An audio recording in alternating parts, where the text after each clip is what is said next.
Well, a lot of the pundits say that defense is a concern for the Tampa Bay Lightning this year. So how concerned should we really be with the Tampa Bay Lightning blue line? We'll talk about it in today's Locked on Lightning podcast.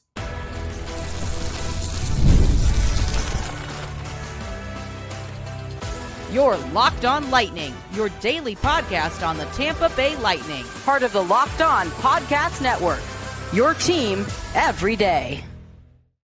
Thank you for making Locked on Lightning your first listen of the day every single day. We are your free daily Tampa Bay Lightning podcast, part of the Locked on Podcast Network, your team every day. As always, I want to start out by saying hello to our everydayers, those of you who tune into every single show, every single day. We love you. We appreciate the support you give us week in, week out. I'm Nick Morgan, and I am joined by the Clayton Kershaw to my Anze Kopitar. What a rough day for LA sports fans yesterday. Greg Steven. Greg, welcome aboard, buddy. Good morning. Good morning. Happy Friday. This is a great Friday. We had a little camp yesterday, a little practice. We'll talk about that. Got a little defense talk, and then a little fun topic at the end. We do. So if you haven't seen the NHL player poll that came out in The Athletic, a couple of fun topics to talk about. The biggest one had to do with who was going to be the future face of the NHL. It was a little surprising. Plus, big topic of, I guess, not concern, depending on who you ask. But I would say a topic that I think a lot of people around Lightning Nation have been talking about has been the state of the defense. A lot of people around the NHL think maybe that's the Lightning's weak point. How much of a concern actually is it? That's a conversation that we will have on today's show. But first, players on the ice at training camp. Yesterday was the first actual practice of the new season. God, it felt good just watching players out there on the ice getting ready. Looked like they were having fun. I know a lot of them had been kind of skating off on their own for a while. But Greg, what stood out to you for the first day of Lightning camp?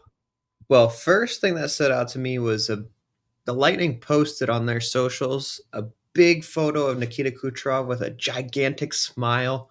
Mm-hmm. And that's not a common photo. Yeah, unless there's a Bud Light in his hand with him.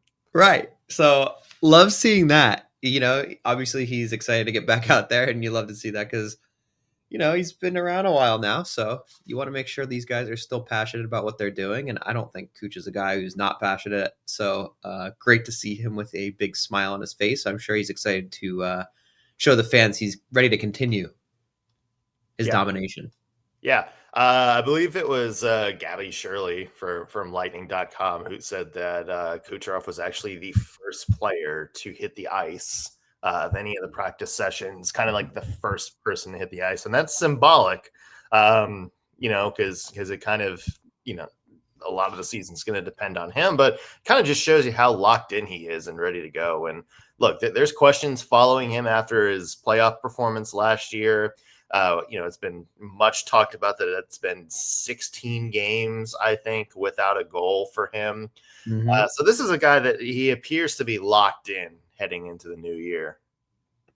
Definitely. And I love the fact that he's that guy that even when the practice isn't happening, like before this, he's been skating for the last few months. Like, yeah, he's that guy who's been practicing already. And he's got that big smile, I think, because everyone else is back, you know? Yeah, I love that. I actually was trying to find. I saw this stat that I think I mentioned to you earlier off air. I was trying to find it so I didn't get it wrong, but I wanted to just throw it out there. He uses this Bauer stick that they printed in like 2011, and they don't even make the stick anymore, but they print it for Kucherov, and he uses like 2 to 3 of them a game. So he has like 300 or 400 of them made only for him because he just loves that stick design. And I know that's a hockey thing, but wow, he's been using like the same exact model stick for 14 years pretty much straight. And I just love that. No change. And, you know, at this point, some of the guys change. I think Ovechkin changed only a couple years ago, actually. So yeah. I like that he's really what's it called? A creature of habit. That's the I'm looking for. He's like the old school player that just follows the same superstition every single time. Right. I love that. It's one of my favorite parts of hockey, actually. Yeah, if you're making it sticks, what are you going to do? Say no to Nikita Kucherov? Right. It appears to be working for him just fine. The other thing is it looks like we got our early look at some of the early line combinations, which bigger deal because there's no Nick Paul, and we were talking yesterday about some of the ways that John Cooper might shuffle the lineup to address Paul's absence. Yeah, and not really a big surprise here. The top two lines are exactly what we've been talking about all offseason: Gensel, Point, Kucherov, Hagel, Cirelli, Gonsalves. Yanni Gourde is going to be, looks like, bumped up to the third line between Oliver Bjorkstrand and Morgan Geekie. And then it looks like they have Pontus Holmberg moving over to play center. We'll talk about Holmberg in just a second, alongside Zemgus Girgensons and Mitchell Chafee on the wings. So, yeah, Greg, I mean, it's kind of what we talked about. The simple answer was maybe like moving Yanni Gourde up. We thought maybe we would see, depending on how some of the younger guys looked, maybe somebody like Sam O'Reilly, Dylan Duke, filling that hole, maybe Jack Finley. But it looks like they kind of go with the veteran move here and just bump Yanni Gourde up a spot. Yeah, I don't have any issues with any of that. I do still think it's not like these are solidified. So I do think there's an opportunity to see some of those younger guys come up. I don't know why they don't give up on Chafee, but I won't go there too hard. Guy. What? He's a nice guy. That's great. I'm all for nice guys. I'm all for nice guys. My job is to criticize your hockey IQ, right? So yeah. I don't know. I don't think he's bad, but they had him on the power play for like a quarter of the season last year. Yeah. I'm sorry. I can't get behind it. Okay. I mean, I don't think he's like the worst player. Like who's okay? I know what you're gonna say, but who does what Mitchell Chafee does right now, like, better than Mitchell Chafee? Everyone. I don't. I think he's got a skill set. Okay. What do you think it is? He's not like a top line guy, but I mean, I think he forechecks solid. I think he's solid. He's more physical. Two-way, yeah, he's more physical. I think you need players like that on the roster. I'm not saying like he's going to earn his spot. I'm just saying he's not trash. And that's and you know what? He's not. And I will say this because I want to get to this next point. I do think that as camp goes on, and some of the younger players like Jack Finley, like Dylan Duke, start getting more minutes and they start getting in front of the coaches more, that's when I think maybe some of these roster battles open up a little bit. Because right now you're going with just sort of, the veteran group that's been there. Yeah.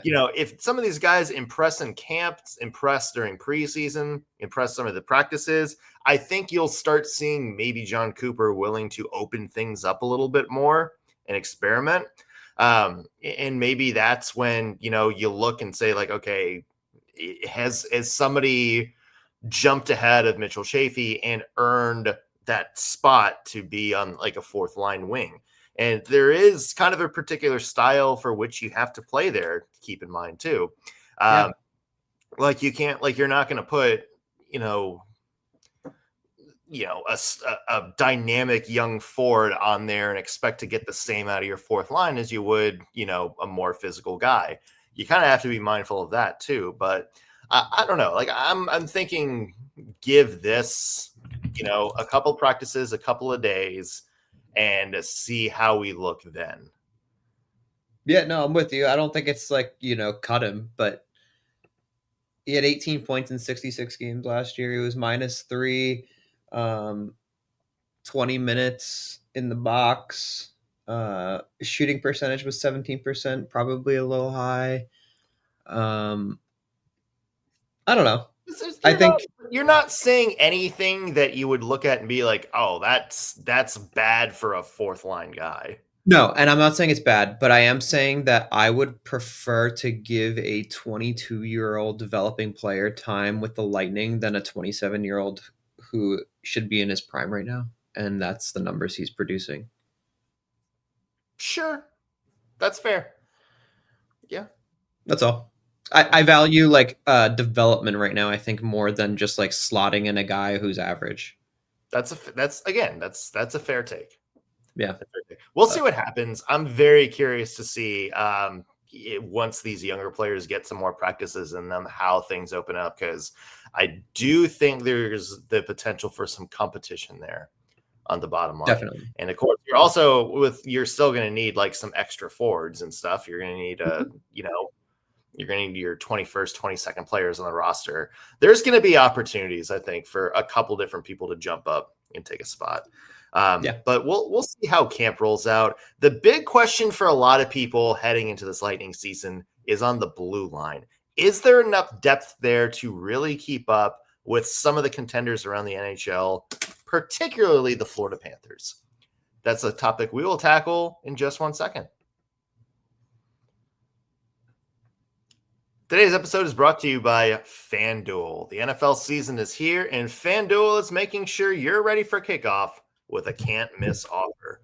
Right now, new customers can bet just $5, and if your bet wins, you'll get $300 in bonus bets to use across the app. I love using FanDuel because it fits however I like to bet at any given moment. I can do player props, I can build a same-game parlay, or my favorite thing to do, I can jump into the action live as it unfolds with some live bets. It makes every game more exciting. Whether you're watching your team or just keeping an eye on your fantasy lineup, it's quick, easy, and the best way to add a little zest to your football watching experience. So if you're ready to play, download the FanDuel app now by visiting FanDuel.com to get started. Again, FanDuel.com to place your first $5 bet. We are back on Locked on Lightning. Nick Morgan here alongside Greg Stephen. And Greg, big topic for the Lightning going into this year has been on the defensive side. That is a lot of people that have, I guess a lot of people have that down as a question mark for the Tampa Bay Lightning. A lot of people questioning the depth behind Victor Hedman. A lot of people, questioning maybe age with Ryan McDonough. And a lot of people just, are saying quality. You look at the Florida Panthers and how deep they are on the blue line. So I guess I'll keep this open-ended. How concerned are you about the blue line this year? I'll just outright say I am much more optimistic about the defense this year than I was last season. Whew. Yeah, fair. First of all, going into last season, knowing that Perbix was going to play a bunch of minutes just hurt me physically. And then they played him all 82 games, or not all 82 games, but close probably. I don't even know, actually. But look, he's gone. That's huge in my book. A lot of positional errors last season. Just painful, fundamental, you don't know where you should be on the ice errors. And that is a problem at the NHL level. Obviously, guys are going to make errors. It's just part of all sports and life, really. But just too many last season. Far too many. Look, that's given. You got new guys. You got Lilleberg, right? It's not like Radish has been around for 10 years with the Lightning. You got JJ, new face, and he was injured. So I didn't have crazy high expectations anyway.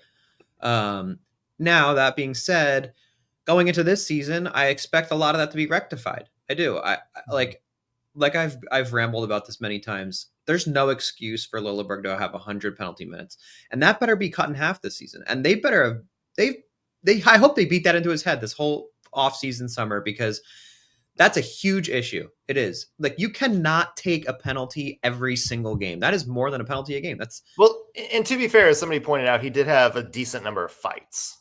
Sure. That's still crazy high. Yeah. 100 penalty minutes is insane. I mean, that's way too high, especially for, I don't know.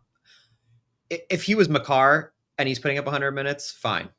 But he's not, right? Like, what do you have? 11 points? 20 points, somewhere in there. Yeah, I think it's like 11. I think it was more like 11. But anyway, regardless, I'll move on from that and say I am very optimistic about Crozier, as I've mentioned. Mhm. I think if they bring him up and he actually plays a significant amount of games, that's going to be a big plus actually for the Lightning. As far as age goes, I'm not concerned. I thought Hedman looked good. We did our player preview. We thought he did fantastic. Actually, I thought he had he had a good season. Yeah, So absolutely. you can say old man Hedman all you want. The dude's got it. Like I don't know. Maybe you see slight regression this year because what's he 37 now? Maybe I don't think he's that old. I think he's, hang on, he's 34. Google knows. He is 34. He will be 35 in December. Okay, so yeah, even more of a reason. It's like he's not even, that is definitely the tail end of a guy's career, but again, he's not 38, 37, so that's great. Yeah. So I don't think he's going to regress significantly, so that's a huge plus for me. I think the thing that's missing, and I know I've rambled, but the thing that's missing is that angry is the wrong word, but the fired up, super physical defenseman. And I think that's going to be Lilleberg in the coming years. And I know he is physical. He does fight, like you mentioned, and he does get feisty, and I love that. That's my favorite part about him. So you don't think it's Eric Chernak? I was going to bring that up. I do think he is that guy, but again, since that one injury, he just has not been a fighter. He's not really been the same caliber. Toughness is the wrong word, but you can definitely tell he's not going to be the guy that dives in headfirst into a brawl. Right, he's just taking less risks as far as physical damage to himself, and I do not blame him at all. And I in no way am I blaming him for that, because I would do the same thing, right? But no, it's definitely a thing. So I do hope Lilleberg takes a big step forward, and I expect him to. So I am not concerned, actually. I'm just going to end my ramble with the fact that I am not concerned about the defense. I think it's going to be good. You know what? It was a good ramble. Thank you. It was a fantastic ramble, Greg. I had a lot to say. I'm with you there. I agree with everything you said. I'm not expecting a big drop off from Hedman. Ryan McDonough is, I think, a question mark in terms of age. But the thing about Ryan McDonough that we've seen the past couple of years is that he's so smart. He's got such a good hockey IQ that he can, it helps other area of his game when he has lost a step in terms of speed. And I think he has. His positioning is fantastic. He's somebody that I think is really good and is going to adjust with age. And you know what? He still looked pretty solid last year. So I'm good with that. I've said it many times. I think JJ Moser is a guy who I think there's more in the tank for him. I think last year was just kind of getting him used to the way the Lightning want to play, but we've seen him have 30-point seasons in Arizona. So I think that we're going to see him maybe take the next step. The question marks to me are what happens if somebody gets injured? Because I think that's the biggest question mark. You look at the offense, Nick Paul's out. You have enough guys that you can shuffle around. And we looked at those offensive lines and we still think that's a dangerous lineup. We're still happy with that lineup. You take somebody important, whether it's Victor Hedman himself, which that's a whole different concern, but you take out like Eric Chernak in the middle line, and all of a sudden there is a bigger hole that's harder to fill than you would if somebody on offense is out like it is now. I think that to me is the biggest concern, is if these guys don't stay healthy, there's the quality of depth behind them. And I'm including the AHL in this too.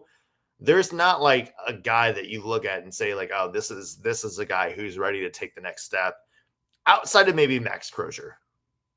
Agreed. And that's why I think there is no excuse for the deadline acquisition this season to not be a defenseman.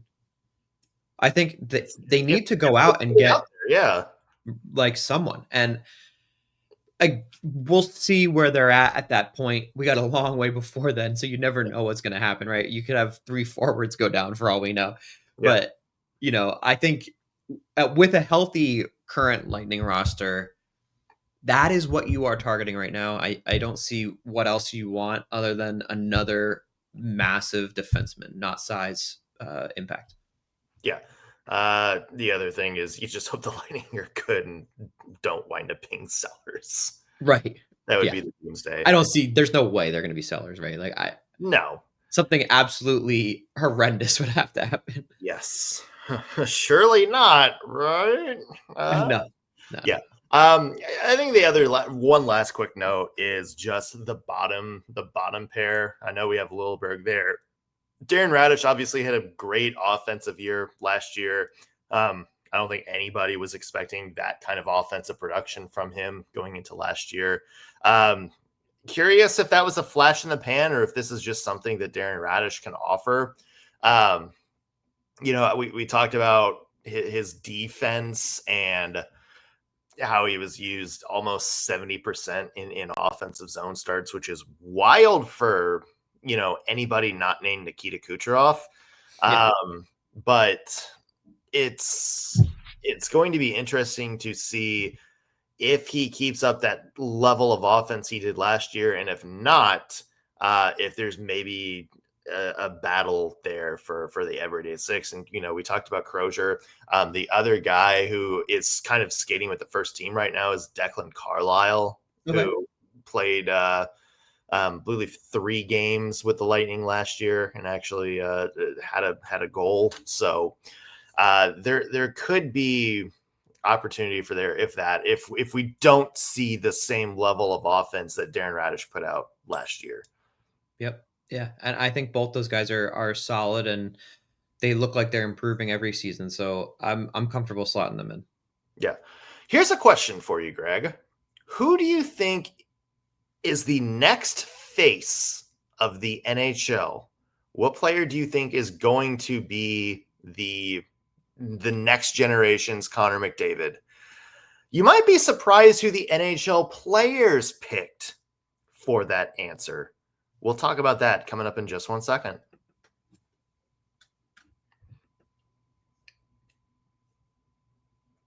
Welcome back to Locked On Lightning. Nick Morgan here with Greg Steven. Greg, we have a player poll from The Athletic. They do these preseason every year. This is from Michael Russo at The Athletic. A lot of interesting ones. We have like the teams that players would most want to get traded for. We have, thoughts on the short-term deal and contracts, some thoughts on the Olympics coming up. But the one that caught both of our eye was one about the future face of the NHL. So the question was not including current stars. Who do you think is the next face of the NHL? Overwhelming 24 votes out of 39 responses. It's not Connor Bedard. It's Macklin Celebrini. Yes. This was kind of the upset. Connor Bedard, who 2 years ago, a lot of people were saying is like the next Crosby. He's like the next, big face of the league. We've seen him thrown on ESPN for some terrible Blackhawks games. He wasn't even second on the list. Gavin McKenna, who's supposed to be the number 1 pick in this year's coming draft, had 4 votes. Connor Bedard had 3. Matthew Schaefer had 2, and then 1 vote each for James Higgins, Zane Parekh, which that's a wild take. Leo Carlson, Jack Hughes, Matvei Michkov, and Lane Hudson. So your thoughts on there? Do what? Michkov was in that voting? Yeah, Matvei Michkov. Okay. Yeah, he had 1 vote. Interesting poll to say the least, Greg. What are your thoughts on it? Oh my God, I love Celebrini. I think Celebrini is better than Bedard by a lot. I don't even think it's close, but there's a caveat there. It's that the fact that the Blackhawks are awful. Yes. No part of the Blackhawks is good right now, in my opinion. It's awful. I think they're going to be dead last. Bedard can be as good as he wants. It does not matter. That being said, you put Celebrini on the Blackhawks, I think he still does better than Bedard. Let's see. Here's the thing. Connor Bedard has not had, I think, the dynamic start that everybody thought he'd had. Mm-hmm. but it's not like he's been trash. No. It is wild. Minus 80 for his career so far. Oh, I mean, again, he's got absolutely no help around him. Yeah, I mean, yeah. I mean, here's the thing, and I will say this about NHL players. We live in a very, I think, instant gratification world. yes. And I think there is a tendency, not just for fans, but I think a handful of teams as well. And this is true across all sports, not across the NHL. If a player isn't what you think he's going to be within the first 3 years, you give up. You kind of give up on them, or you go, a different direction. I mean, how many NFL quarterbacks have we seen get labeled as busts? Baker. 2-3 years, turn around 5 years down the road and become studs. Yeah. In the NFL, as you mentioned, there's one in Tampa Bay right now who fits that bill. There's one in Detroit who's a perennial MVP candidate. I think you see that sort of when it comes to prospects around sports, and different prospects have different challenges to get to where they need to be. Some are more of a slow burn. They'll show you their ceiling right away, or come in and make an instant impact. One guy I always think of is Nathan MacKinnon. In Colorado, how many years were we talking about MacKinnon being, he's pretty good. I wouldn't necessarily call him a superstar. He was just a really, really solid player for the Colorado Avalanche. It's 4 or 5 years into his career. Jared Bednar comes in, something clicks, and all of a sudden Nathan MacKinnon is arguably one of the top 5 best players in the entire NHL, generational talent, and Stanley Cup champion. We see that with a lot of players, and I think it's way too early to not look at Connor Bedard and be like, or look at him and be like, oh no, this isn't what we thought it was going to be. And you know what, Greg, we've seen plenty go the other way too. I mean, Trevor Zegras was supposed to be the next best scoring winger in the NHL. Brock Besser was supposed to be like the next dynamic player. Do you remember Josh Hosang and how much hype there was around his debut in his first year? So it's crazy to me that people are giving up on Connor Bedard this early. I'm with you. I love Macklin Celebrini. He's an awesome player. That San Jose Sharks team is going to be fun to watch. He's going to be a legitimate star in the league. It just feels crazy to it just feels crazy to discount Connor Bedard. I'll say that Bedard is a star, and I think he will be a star. I don't think there's any doubt in my mind about that personally. Like you said, it's so early. He's so young, and he's so small. Yeah. He has so much adjusting to do. And he's playing on such a bad team. It's a terrible team. And let me throw in one more thing that I think a lot of people forget. Not only is he young, but all these people in the hockey world are saying, this kid is supposed to be amazing. Why isn't he? And that takes a toll on any person. Okay. Celebrini got to enter this season with that spotlight on Bedard. And he got to just walk in and be himself. And I think that played a huge role in why it looks this way right now. So I definitely think there is some factor there of like pressure. So I give Bedard a lot of credit because I think he's still a point per game player, right? Already. So, or at least close, right? Yeah. He's 128 points in 150 games. So and he missed some time with injury too. So let's not call him a point per game, but he's close. And to be that way at what's he? Is he 19 now? He's 20 now. He's not even 21. Kid can't even drink, and he's almost a point. 20. So all these stats came while he was 19 years old in his second NHL season. Right. And he's a small kid. He's only 5'10". I mean, that's not tiny because I'm only 5'7". But look, like Macklin has a lot more help too. Like Will Smith around him, great. Eklund is looking great. Like they got Askarov developing in goal. Like they got some really good vets like Toffoli over there. You could tell they have a great vibe in the room. They just have a good time. Bedard looks miserable. Yeah. So well, and the Blackhawks do have a good prospect pool. They just haven't quite made it to the NHL yet, outside of Nazar. Kurashev maybe too. Right? But I think you're going to see, maybe starting this year, some of the Blackhawks help coming through the system, and then I think once they get up to speed, then I think you're going to see Bedard really come up. The veterans that they brought in over the years just haven't helped. You look at what Tyler Toffoli has been able to do in San Jose and kind of be that veteran presence.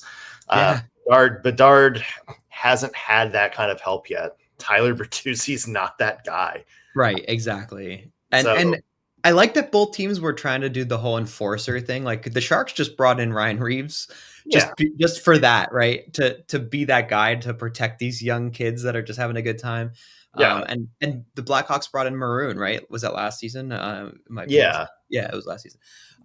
So, they're trying. It's not like these teams aren't trying to make these guys look what they should be. But the roster, it's just so lopsided. And my last thing about this is the voting just seems so lopsided. Like, I do think Celebrini is better right now. I do think, in my opinion, he will be better long term. I just think his game looks just great. Like he just looks so comfortable.